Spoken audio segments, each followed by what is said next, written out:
Welcome everyone. At Communitech, we're working hard to bring you business as virtual as much as possible while also supporting our members the best we can. Before kicking things off, I would first like to take a moment to thank all of our courageous frontline workers for everything they are doing for our community right now. Hi, my name is Christina Wood, Director of Start and Scale Programs at Communitech, and I'm thrilled to have you all join us today for our Ask Me Anything session on sales and marketing. It's my pleasure to introduce Chad McCaffrey and Heather Galt, who will be leading our discussion today. Before I turn it over to Chad and Heather to get started, I just have a few housekeeping items that I'd like to share with the group.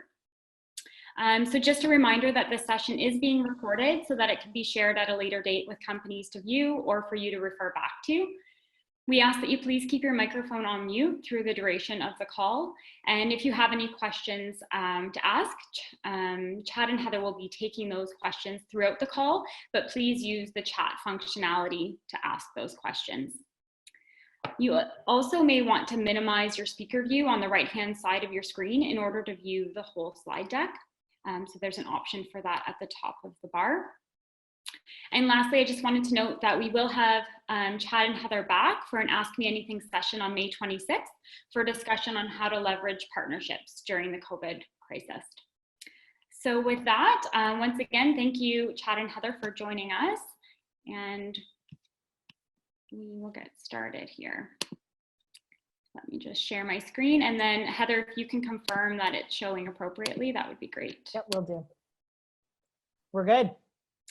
Perfect. Okay, I will turn it over to the two of you. Awesome. Thanks, Christina.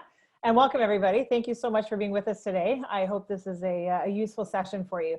What we've done in the upcoming slides is really the slides are the questions. So you'll have an opportunity more to hear from Chad and I and hear our points of view, as opposed to having a whole bunch of content thrown your way. So as Christina mentioned, it will be recorded, and hopefully, if you're not able to catch all the notes you're taking while we're talking, you can watch it again in the future.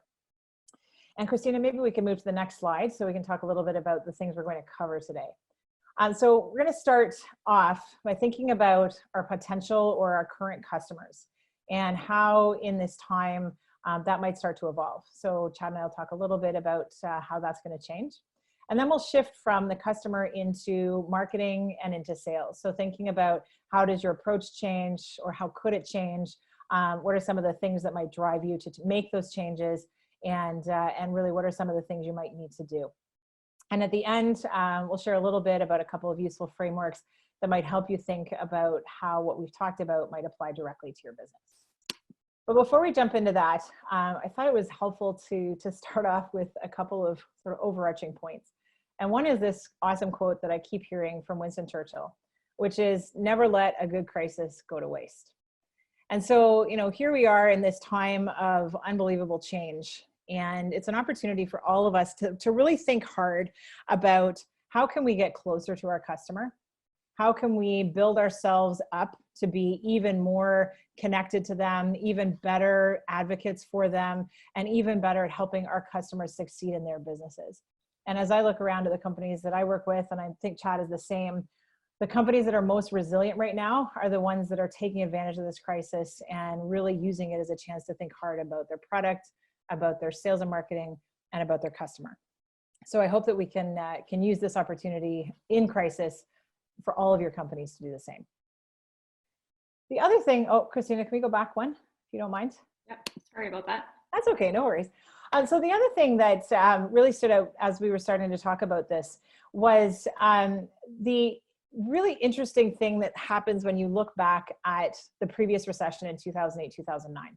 So if you go back and look at some examples of companies that went through that recessionary period and ones that came out of it really well and the ones that struggled, what you find out pretty quickly is the ones who went deep inside, focused on preserving resources, spending extremely carefully, and doing all the things that a good accountant would recommend you do to manage your risk, actually didn't come out as well as the ones who looked at it from an abundance mentality point of view and thought about how could they expand, how could they grow, how could they serve their customers better. And a couple of good examples that I would reference both in our tech industry and outside. So I'm just going to look at my notes here. One of them was actually Lego. So if you think about, recession, economics are not good, people are not spending voluntarily on things they don't have to, and yet Lego's market share grew 63% over that 2008, 2009, 2010 period. And the reason is that they looked at how could they grow instead of how could they shrink. Another good example was Groupon. And so, they're offering an opportunity for businesses that are struggling to do marketing and consumers that are struggling to buy the things they need, and figured out how to pair them together in a really smart way that made it easier for both of them. So again, they came out having grown extremely well. Netflix, same thing. They took that 2008, 2009 period, pivoted massively, and grew from the market behind in the market to ahead in the market through that period. And now, of course, we all know what's happened since then. So there's a couple good examples. And I hope that it'll help you to see that thinking about growth and abundance right now can actually set you up really well for success in the future. And when Chad and I talk over the next hour or so, we're going to focus a lot on the opportunity as opposed to on the preservation side. I think with that, we'll get started. So the format for today, we're going to talk, as I mentioned before, about those 4 areas. Christina is going to be the sort of facilitator for all that, keep us on track. Chad and I both like to talk. So we'll move through the topic areas. We have a series of questions in the slides that we'll go through together, and Chad and I will sort of go back and forth a little bit in the dialogue. And at the end, obviously, we'll have lots of opportunity for Q&A from you. If you do, as Christina mentioned, if you do have any questions through the session, just throw them in the chat and we will do our best to answer them as we can.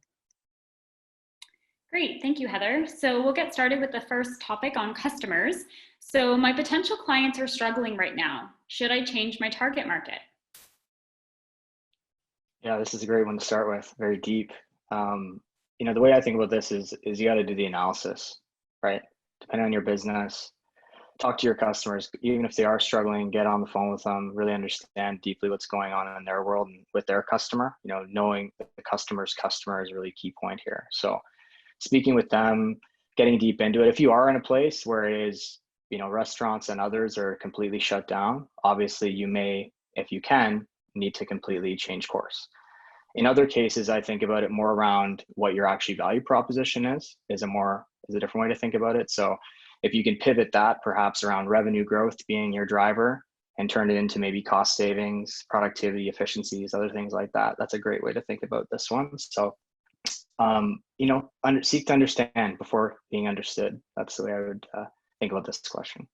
I would agree, Chad. And I think a couple of things I would look at is, one is, if your potential clients are struggling, as you mentioned, Chad, the restaurant business. So, they're closed down in terms of dining in, but they are certainly trying to keep their revenue coming in by doing takeout. So if there's a way for you to help your customer pivot or help them to focus on the things they can do during this time instead of the things they can't, then you might be in a position of actually being able to help them grow and therefore being able to grow yourself. The other thing you can think about is the target contact. So let's say, for example, you're targeting a B2B client that right now you're working through HR, and HR is tearing their hair out because everybody's working at home and they're trying to figure out how to manage them. But the sales team is trying to figure out how to build their own revenue. So maybe instead of pitching to HR, now you're pitching to another part of the company where your value prop is different. So I think it's exactly what Chad said, which is listen to the customer, be really tight with them, and then think about how you can help them during this time. That's great. That's great insight. The next question is, my potential clients are crazy busy right now. How can I better understand what's happening in my market? Social media is a great place to start. I think nowadays we live in this very abundant world of information. So really spending the time doing your research is a great way to think about it. Twitter is fantastic for this. Good old Google searching is also great. But really look at it, if you're speaking to folks, other peers in your network are also awesome to speak to. So when you think about, reaching out to folks on LinkedIn or, having that discussion with them, you're going to see those adjacent points. So what's their point of view? They might be selling into the same market you are. What do they have to say?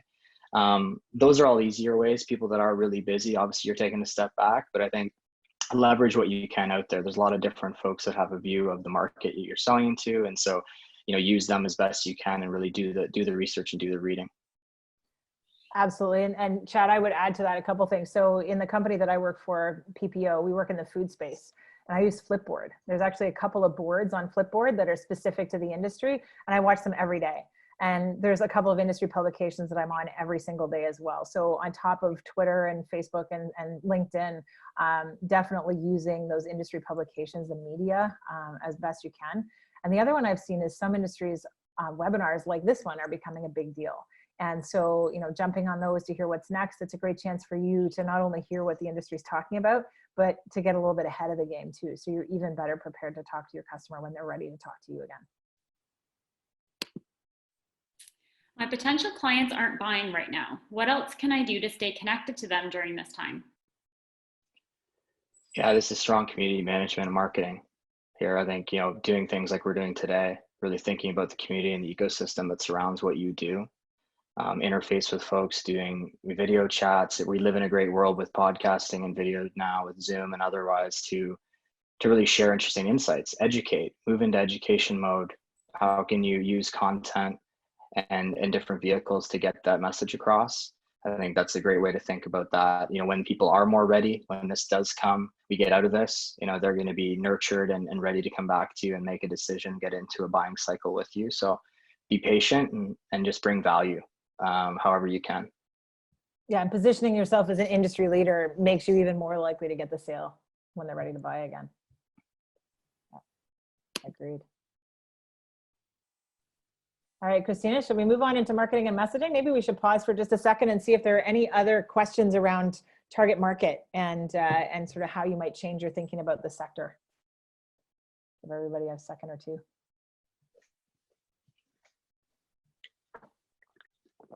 Awesome. All right, Christina, why don't we move on? And if questions come through, we can always jump back. Should I focus more on building brand or demand generation right now? So it's a great question. And I think, I love answering questions with it depends. But in this case, it kind of does. And so, back to what we talked about around your target market, the first question I would ask is, are they actually in buying mode right now? If they are, then let's work on demand gen and let's connect with them and see if we can't get them to sell. If they're not, then that educational content and relationship building and connecting with them and really understanding the industry and figuring out how we can play a bigger part in it is probably more effective. So, all of the decisions you make from a marketing point of view should start with a really deep understanding of your customer. And this is an excellent example of that. Yeah, I think both, just to add to that, depending on the situation you're in, you may want to shift one way or the other, but naturally you're still going to have a mix of both. Whether you think about demand generation in your own situation as maybe outbound effort and you're a lot more precise in your approach versus doing, that's where you're going to shift to doing a bit more of an inbound model, building content, building a better web presence and brand. It's going to help support. So I think if you're naturally doing one or the other a bit more, you're probably going to want to shift the other direction. But with the right message and the right method, and really thinking about your channels, you're going to have success in this market, regardless, building up some pipeline and building up that database of contacts that you're looking for. Yeah, absolutely. And I think too, the interesting thing, and as we mentioned before in B2B, is you might be doing brand building for one buying contact inside your enterprise customer, and maybe you're doing demand gen for another part of the buying center, right? So it could be, by department or by function or something like that, but you may have a mix of those activities going on even within the same target customer. So Heather, should I change my marketing message during this time? And if so, how? It's a great question. I actually had some fun. I went down a bit of a YouTube rabbit hole last night, watching some of the memes. And I hope some of you, if you have a few minutes tonight, will go and watch some of the meme advertisements. My husband keeps making fun of them. It's like every single ad you see right now starts with, "This is a very difficult time," and then goes into, "We're all in this together," and then buy a Ford. And so, it's awesome. There's actually a compilation on YouTube right now that is literally, 10 or 15 different brands all stitched together in exactly that format. So please don't do that. And I would say that you want to find a balance. So we're all in this together, buy a Ford is crappy for one reason. On the other side is people whose messaging comes across as though this isn't even happening. And it's all happiness and joy and love and peace and rainbows. in a time when none of those things are really true. And so, we all have to find a balance. I would say, somewhere in the middle is probably the right place. If you are not acknowledging that there's a crisis going on right now and that everybody is struggling in some way, you're going to come across as a little bit misaligned with what's going on and as very unempathetic. So I would say, coming at it from a place of understanding the customer is always important, but also bring your own feelings to this. If you're feeling kind of shitty and like things kind of suck right now, it's okay to acknowledge that. It should probably be acknowledged, not with shitty and things suck, but we need to be fair to our customers and realize that even if they are in buying mode, they still don't feel 100% great right now, right? There's a lot of stress, a lot of struggle, and our marketing message should reflect that we understand that. It's a perfect opportunity. Sorry. I would just add to that. It's a perfect opportunity to reevaluate your own value. I think we can all take a pause, and many of us should be, to get on the whiteboard, whether that's virtual or not, to really think about the value we bring as a company. I find, this is something that can always be worked on.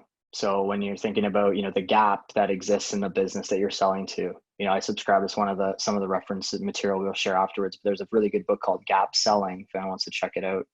When you look at every sale and anything, regardless of product or service or market, there's always a gap that exists in that person's world that you're fulfilling. And so there's a current state to a future state. And so really staring at that for a little bit and thinking about, what is the value that I'm creating with my product or with my team, with our energy, with our how our team can operate with them. That's a good way to think about this. And your messaging is going to be driven out of that. So happy to go through, there's a process I use called the value framework with anyone on the call. If we want to, happy to follow up afterwards, but it's a really good way to break this all down, really start from what is that before scenario, where are we going after together? And that's going to allow you to adjust your messaging accordingly and really, start from where it needs to be right now in this environment. I think what's really important is that you don't completely abandon what you did in the past and think that suddenly all the things you did 9 months ago or 6 weeks ago are irrelevant.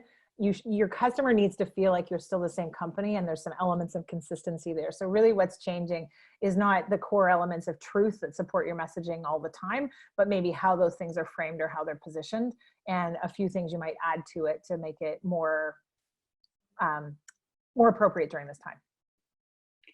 Heather, I'll put you on the spot a little bit. Do you have an example that you could give of a company who's doing a really good job of this right now? You know what? I'm going to give you an example, a company that's not doing a good job of this right now. Although I think I can think of a good one too. So one of the companies that I work with doing swag. So obviously swag is not something most people are thinking about right now. And so for them, this is a very financially difficult time. They're a small company like most of the people on this call are. And so they're stressed, right? And things are tough.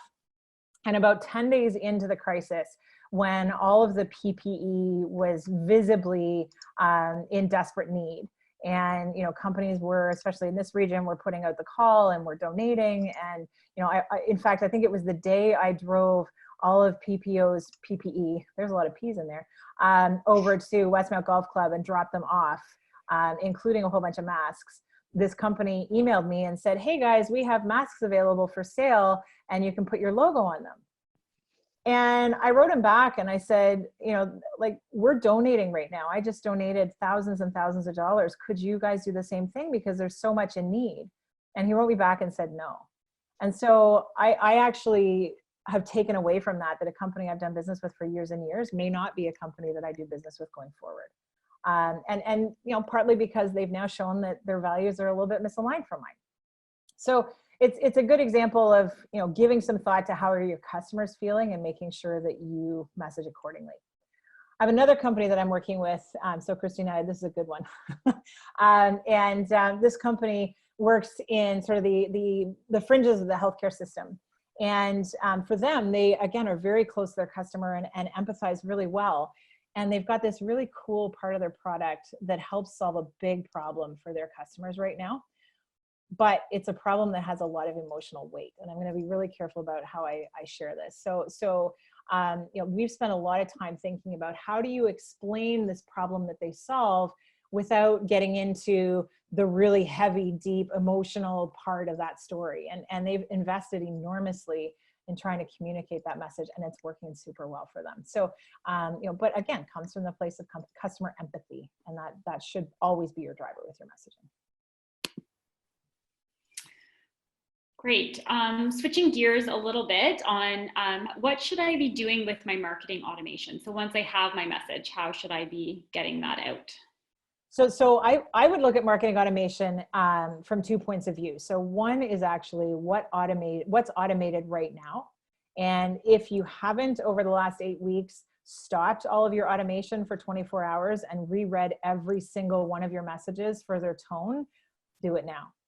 Make sure that you're not sending out rainbows and unicorns when that's not what we should be sending out. So check all of your marketing automation. You should do that regularly anyway to make sure you're always sending out current information. But now is an especially important time. Take a pause, go through them all, double check them, make sure that they're on tone with where you are now. Once you've done that and you're happy and comfortable with where things are at, then I would say, make sure that you're still keeping an eye on that as you restart your marketing automation, and think about where maybe, getting things out at even just a different time of day to accommodate for how your customers are living their lives right now. Or maybe, including a little bit different information because they're thinking about things a little bit differently. But don't stop doing marketing automation just because of the crisis. I think it can be an excellent tool and a way for you to continue to manage your relationships with your customer, as long as you're doing it on tone and in reflection of what your customers are doing. And as long as you're prepared to pivot fast if things change. Comes back to what we said before. I think, you have to start from strategy and move it downwards into process and into automation. I think both on the marketing and sales automation side, I'm seeing success with the right tone, with the right approach. Are you bringing value? Or these messages, I'm seeing a lot of value in curated messages where you're sharing various links and resources to support. The automation is really just the vehicle to get it to people. So whether you're using an SDR team or it's going out of your Marketo or your HubSpot, it comes back to, have we reset and rebooted that thinking, right? Have we looked at our messaging as Heather outlined and gone deep enough into that to understand when this hits someone's inbox, have we been empathetic to what they're going to be looking at on the screen? Is there value there? That's going to drive most of it. And then you can still certainly take advantage of these automation tools to drive some scale and ultimately get some good data of the engagement and the value that you're creating. And Chad, I think that brings up a really awesome point, which is watching your metrics like crazy. And I know you're doing that anyway. Now, especially if you start seeing your open rates change, whether it's up or down, and if you start seeing your click rates change up or down, that's a really good indicator that there's something there you need to pay attention to. So using your marketing automation and your sales automation tools as a good leading indicator of what's happening in your market is something you should always do, but especially right now. Some features of my product might be helpful for customers dealing with COVID-19. Should I capitalize that? And if so, how? So this is a really short one, but I'll turn it into something long because that's what marketers do. So the answer to that question is absolutely yes. If you can help your customers in some way with COVID-19, you should absolutely do it. And I've had a couple companies that I've talked to who've said, yeah, but I don't want to seem like I'm taking advantage of a bad situation. It's like, no, that's bullshit. You're helping your customer. So do it, and don't do it in a way that comes across like a sleazy sales team, but you don't need to do that. You're here to help them. And if you can do something really crazy to make things better for them during this difficult time, you should absolutely do it. And if you can do it in a way that supports them while also supporting your company's success, so maybe there's a discounted price or there's some extra features thrown in or something like that, think about how you can do it in a great way so that you both benefit from it. It should never be a giveaway just to help them. You want to think about your company's health and success too, but do it in a way that makes you both win.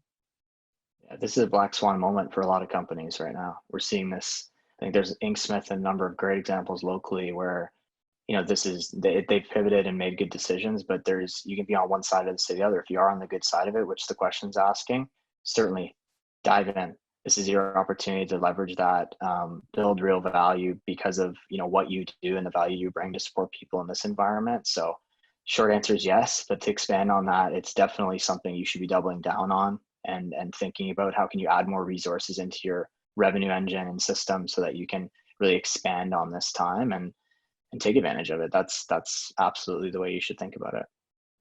Agreed. So I think we'll pause there to see if there's any questions from the audience.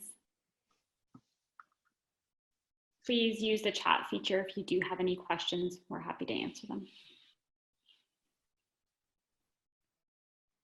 Either everybody's gone to sleep, Christina, or we're just doing a fabulous job of answering everyone's questions. It's great. We'll move on to the next topic area then, managing your sales efforts and team. So Chad, how should I be thinking about my pipeline right now? The old pipeline, important topic. I don't think, in my point of view, it doesn't change that much from how I look at my pipeline, right? Things are going to shift in terms of maybe the sales cycle and other things that I care about. But I think, as Heather mentioned previously, really a baseline of understanding your metrics, your leading indicators are very key. And I think this is an opportune time to really stare at that. A lot of the topic I know we're talking about in a few weeks is revenue operations, which I see as the hand in glove to this conversation, but really having a proper cadence and having a proper pipeline review weekly is a way that I think about it and do it. So, you know, making sure you have stages, there's a lot that goes into it, but understanding that, okay, when I create an opportunity for my business, how is that moving to a closed deal? So speaking purely from B2B in many cases here, but everyone has some semblance of a funnel, I'm sure, on the call. And so really breaking that down and understanding, okay, what does that look like for our business? How long does that typically take? Look at the historical analysis again. If your business has been around a little while, look at this quarter last year, right? Look at the previous quarter, see what's really happening in your sales process and in your business, and stay on it. Stay on top of it. Look for those pockets. We talked earlier about target opportunities, right? If you can shift who you're going after, what access, you know, what is the person that's going to get you access, maybe more so than the other today. You're testing, you're iterating, but from purely managing your pipeline, stay consistent, stay on top of it. If you don't have a CRM, make sure you have a tight Google sheet, right? If whatever it may be, make sure you have sort of a waterfall approach. And again, this is something I'm happy to take offline with anyone on the call, but make sure you have a way you can look at your waterfall of how your opportunities flow through your business from when the first meeting all the way through a contract being signed. And make sure you're having that consistency with your reps and with your team where they're reporting on the same consistent metrics. It's what's expected with them. And yeah, that's the way you want to think about your pipeline. Stay true to the course. The only thing that's going to shift might be your sales cycle times and close dates naturally, but stay the course and stay on top of things operationally. One thing I would think about when it comes to your pipeline too is, you know, Chad mentioned the various stages. Don't abandon any of them at this time, and especially not the top of the funnel. So, you know, one of the things that helps businesses be set up for the future is making sure that, you know, as you're going through this time, you don't abandon the outreach to potential clients, and you're not forgetting about the top of the funnel in particular. So sometimes it's easy to focus on the customers you already know because you think it's going to be hard to get attention from those you don't. Think about how you might connect with them, continue to offer good value to them, but don't leave the top of your pipeline abandoned during this time, because at some point, those leads will become opportunities and you're going to need to be able to work them. Another thing I would add quickly is I found it very successful to work backwards from customers. Again, I know we've mentioned that a couple of times, but certainly for those on the phone that have a subscription business model, in my world, that's the case. And so looking at my base and talking to my customers that are in contract is a great place to start and sort of work backwards to your new logo opportunities. You're going to learn a lot through that, just understanding some frameworks we'll get to in a little bit, but understanding really the hierarchy and how goals are being adjusted in their world and how ultimately your product brings value. So think about it that way too. Work backwards from customers to your new pipeline, and you'll see a lot of relevance and patterns within that. Should I reset my team's targets or my reps' targets? If so, how? Another nice maybe question. But the answer in many cases is yes. I think when you look at really ambitious goals for those of us in tech, you know, it might be very aggressive revenue targets. You're trying to grow fast. You've built a team to do so. And so you need to really reassess that.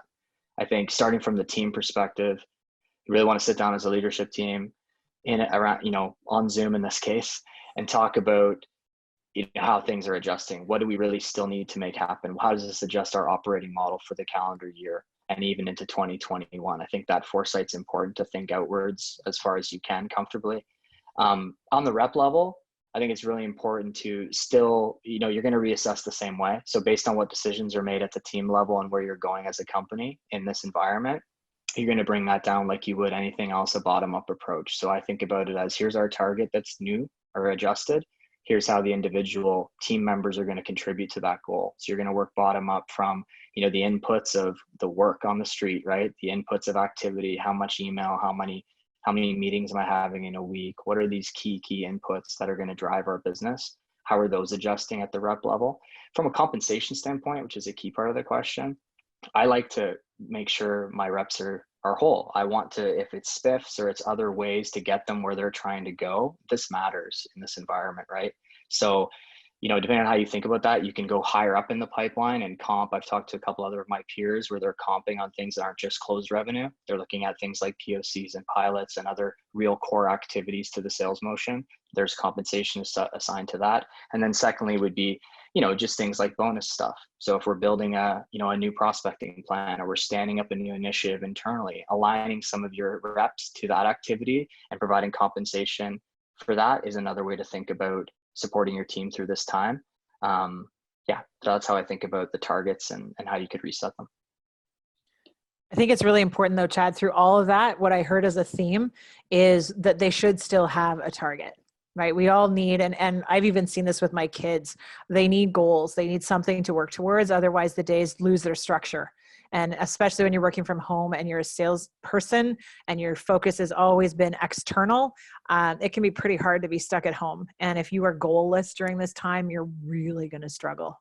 So I think it's important to keep a target, even if, as Chad said, you keep them whole if they don't make it, or you shift where that target is focused. Yeah, another shift I'm seeing quickly on this point is to even customer success as a comment. So, again, if we're looking at our customer base and retention expansion being primary, you can obviously work with, the way your team is organized. You can move to these sort of focus areas, which should drive value for them and for the team. So all things to consider. How do I manage my sales team remotely? What tools should I be using?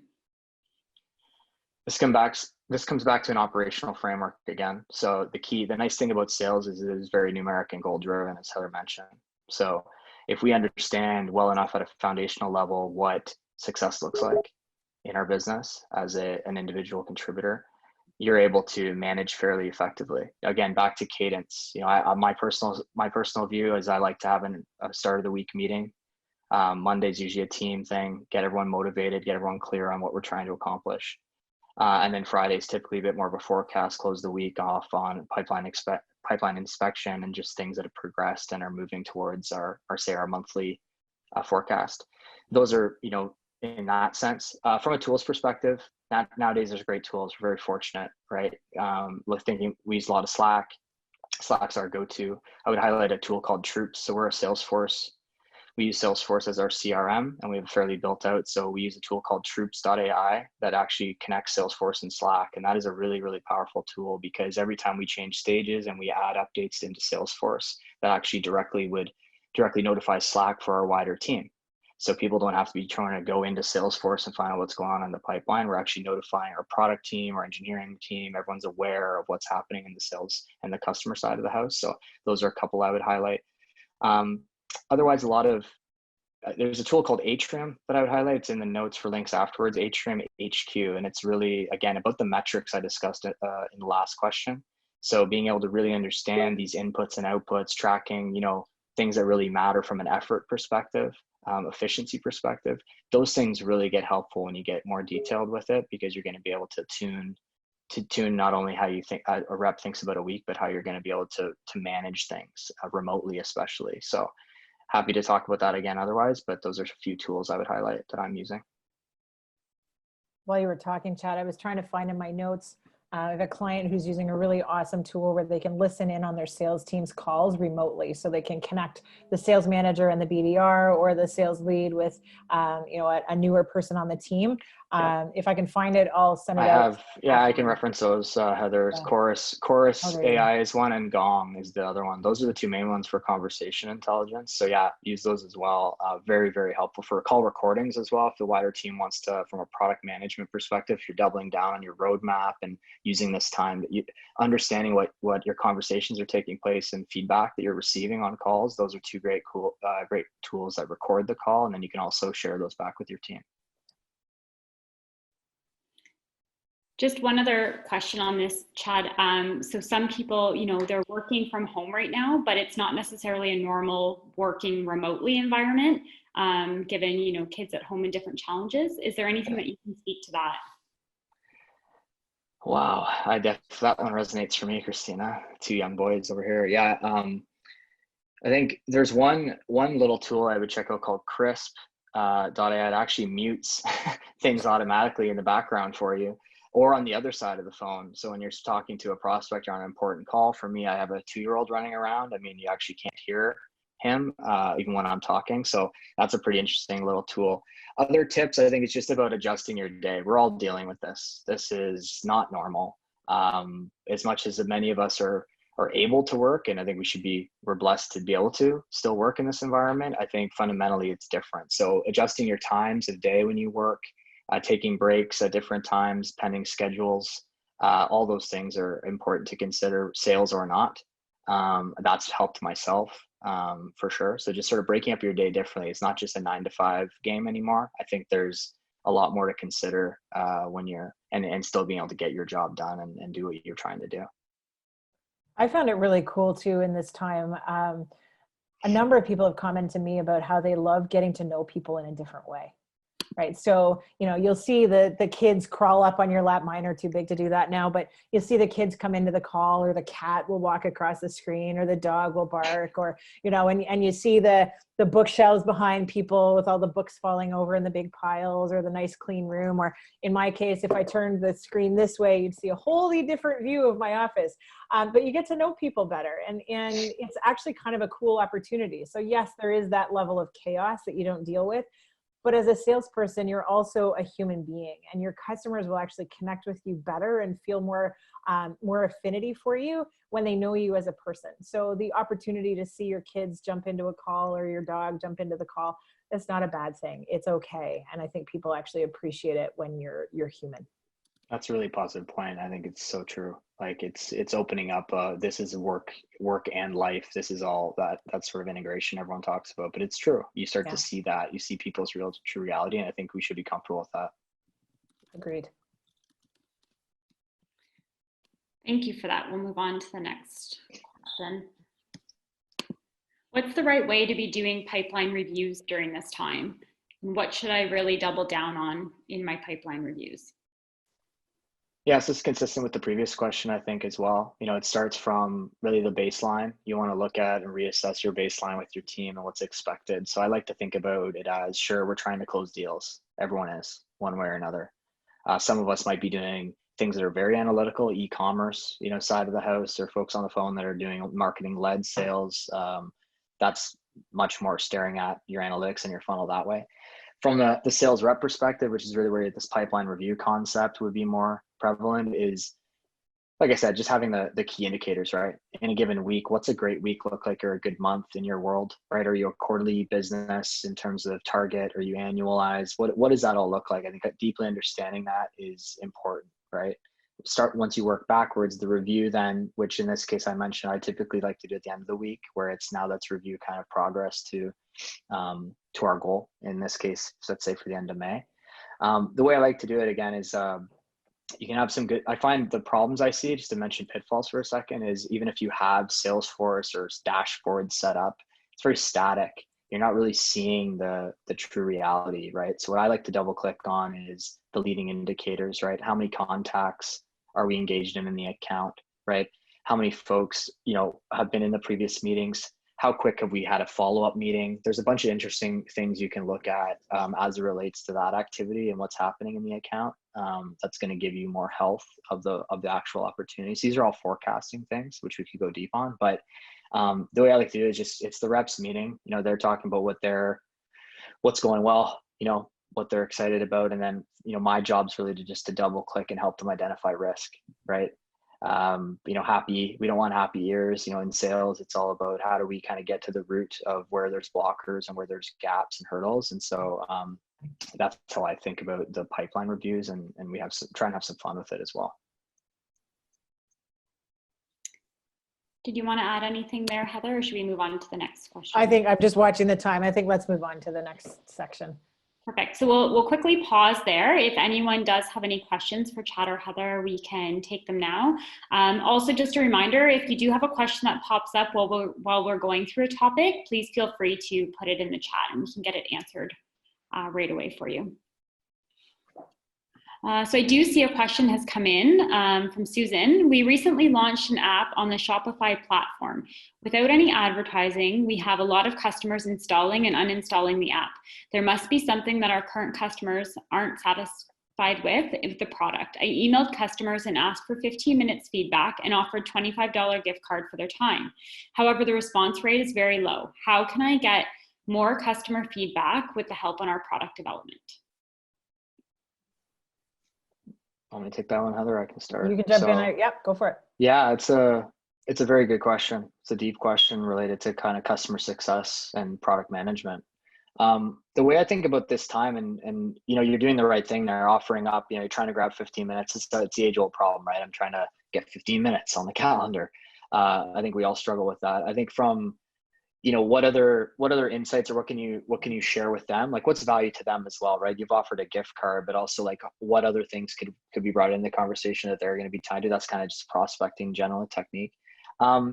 Overall, when it comes to Shopify, I see this a fair amount with some customers. I do work in the e-commerce space a fair amount. And when it comes to something that's very light touch, you're not involved, it's very product led.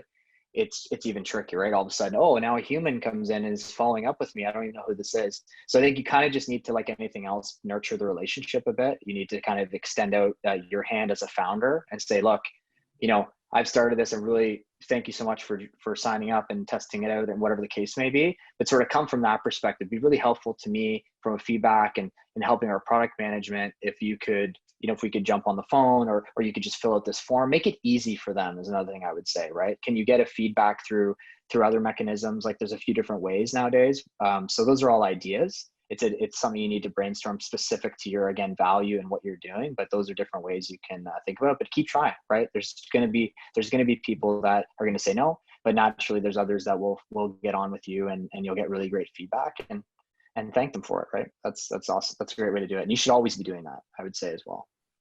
Yeah, I would agree with Chad. I think one of the highlights, Chad, from what you said in my mind, is making that customer feel important.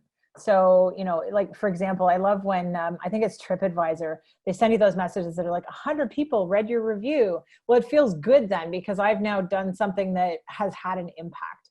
And so, that idea of, I'm the founder of this company and I'm looking for your feedback, and you have an opportunity to make this product even better for the next people that install it. I think there might be something in there that would help to make people feel like they're part of something bigger, and it's not just a transactional activity. The other thing I might look at, Susan, is, and I'm not familiar enough with the Shopify platform to comment specifically on this, but if you have the opportunity to look at the demographics of the customers who are installing and then uninstalling, there may be something in there, or even, other things about those customers, like where the source was. Where did they find it? Was it just in the App Store? Did they find it online somewhere? Anything you can get in terms of, demographics, psychographics, or behavioral information, there might be some good clues in there that might help you figure out how you can target better, position or message better, or connect more tightly with the target audience you're trying to reach. It may just be a misalignment thing. The last quick point I'll make is analytics you might be able to have if you don't have them, Susan. So like, when someone does install, like, what exactly are they doing? That sounds like an onboarding thing to me. Mm-hmm. Like, it's a churn discussion and a churn reduction thing. So if someone is self-serving, which they are through the Shopify platform, that first time to value, right? That onboarding experience, how can we, is there something we can bring in if it's video or other ways through onboarding? So I think you can look at app queues. There's a number of different onboarding sort of analytic tools that are going to give you real data on what are people doing and not doing prior to churning out. That's helpful data to stare at as well. And on that point about apps, You know, if you go and look at the data on the iPhone and Android app stores, you'll find that install and uninstall is a massively high number for every app. So it's not uncommon behavior. Like when I worked at Kik for a few years, a couple of years back. And, you know, right off the top, we assumed we were going to have a certain percentage of install and uninstall without ever setting up an account. So don't think that that's entirely a bad thing. At least for some of it, it's expected. We have one more question before we move on. As a student who's worked in marketing but is looking to build experience as well as help businesses with funnel marketing, which businesses do you think one could cold reach out to with help? So I think this person, Heather, is looking for, is it possible for a student to find a job right now or volunteer or freelance just to build their portfolio? Is there anything that they could be doing?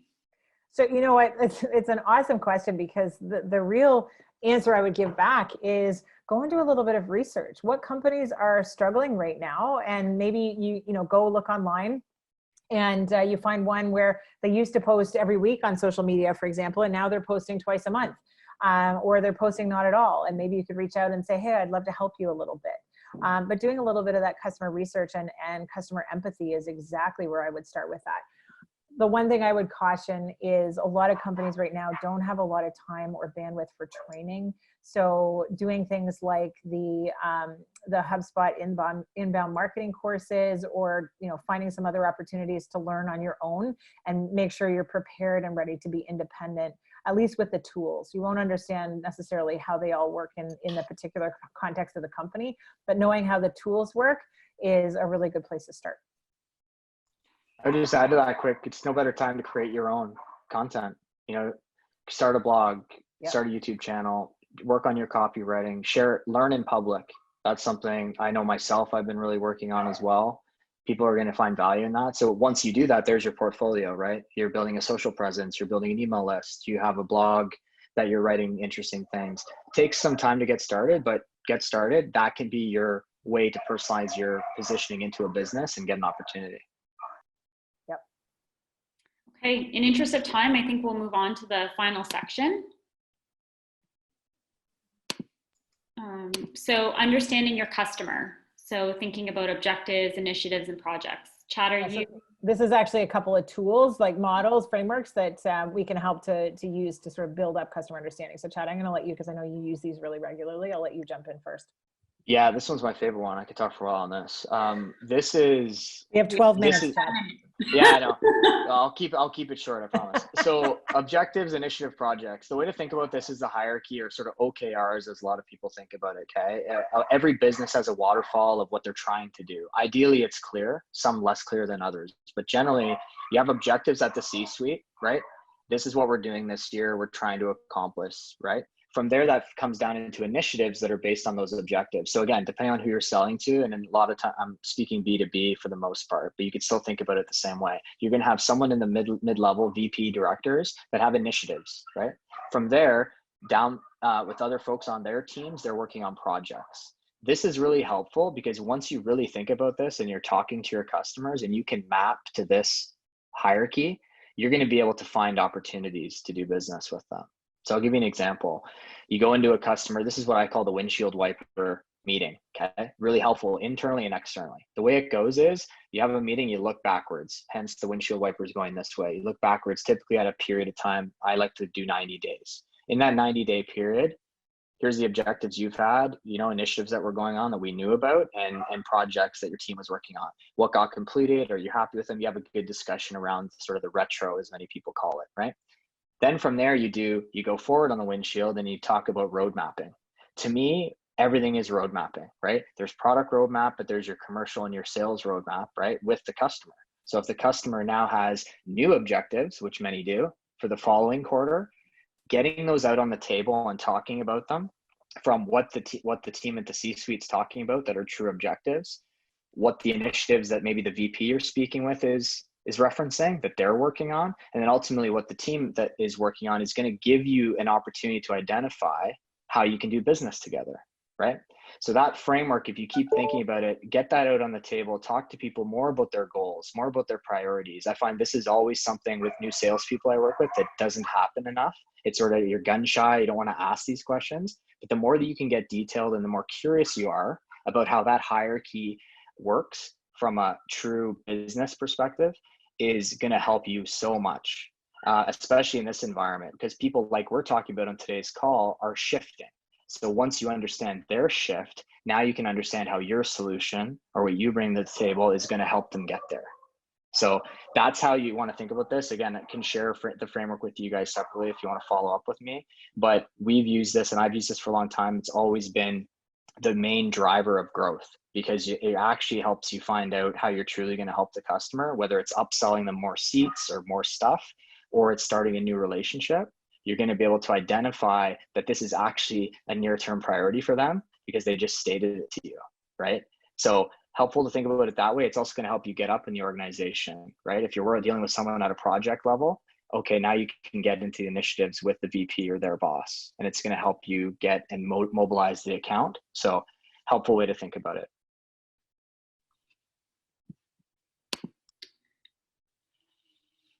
And then Chad, the why, what, and how when understanding your customer.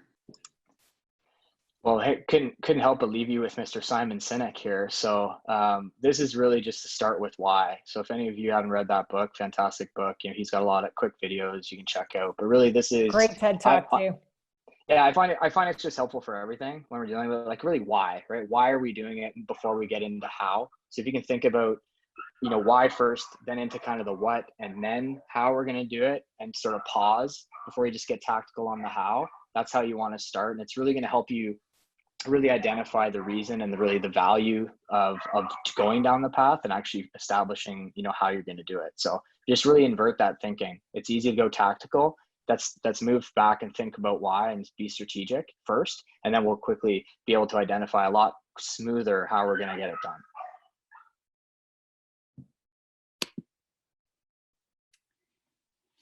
And then just some resources and links here. So these we can share out later, Christina, and post in the follow-up.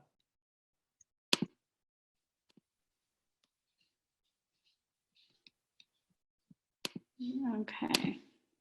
There we go. Okay, so that concludes our Q&A presentation, but if anyone on the call has some questions that they'd like to ask that didn't get answered during the last hour or so, please feel free to put those in the chat now, and Chad and Heather will take some time to answer those for you. I'll also note that we have a couple of Ask Me Anything sessions coming up. So next week, we're looking at regaining business momentum with core leadership through COVID-19 and beyond. And then, as I mentioned at the onstart of the call, pardon me, Chad and Heather will be back on May 26th to talk about how to leverage channel partnerships.